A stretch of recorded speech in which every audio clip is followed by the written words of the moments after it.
Welcome back to NewsNation Now. I'm Nick Smith. Russia is accusing Ukraine of launching a drone attack on Moscow early this morning.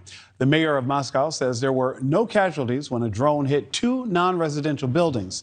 Another struck an ammunition depot in Russia and annexed Crimea. Now, Ukrainian authorities didn't immediately claim responsibility for the strikes. It's the second drone attack on the Russian capital this month. More items made in China are finding their way onto the battlefields in Ukraine despite sanctions imposed by the U.S. and our allies. A new story in Political looks at how these dual-use products, including commercial drones and ceramic for body armor, are ending up in the hands of Russians. The State Department says Secretary of State Antony Blinken raised this issue with China's president during his trip to Beijing in June. On the private sector side, it was an issue where we also had serious concerns. We had seen companies providing assistance to Russia in the past and had sanctioned those companies, and that we would continue to monitor it closely and take actions against private Chinese companies when we saw such sanctionable activity.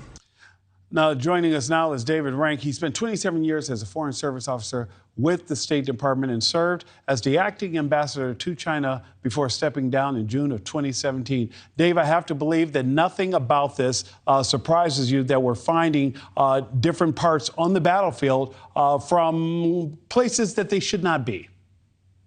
Well, it depends who you ask, right? I mean, the Chinese people selling them are happy to sell them. I mean, first of all, China manufactures, they are the world's manufacturer. So it's not a surprise from that perspective that they're showing up there. And look, China just has a very different view of Russia and Ukraine than we do. And I think a lot of Chinese exporters at the private company level will sell whatever they can.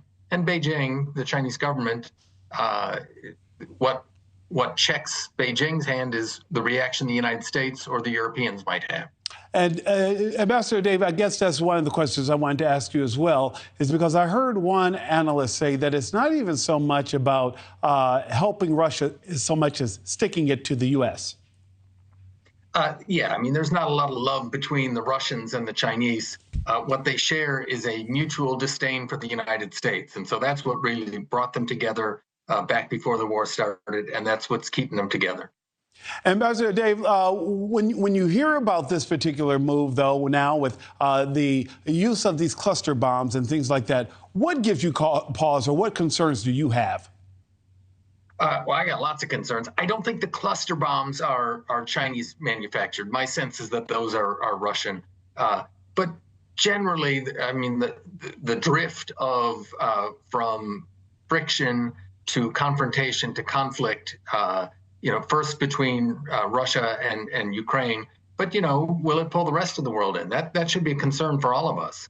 And you've heard some political candidates now who are vying for the GOP nomination talk about how they would end the conflict immediately. Having done the work on the ground, how realistic are some of those proposals you're hearing, like saying, hey, we would make sure that Ukraine is not allowed to enter NATO, and we would make sure that Putin immediately disengage with his talks with China? How strong could the U.S. even be in making those things happen? And does any of that give you reason to feel optimistic or say they really don't understand the work that's necessary on the ground?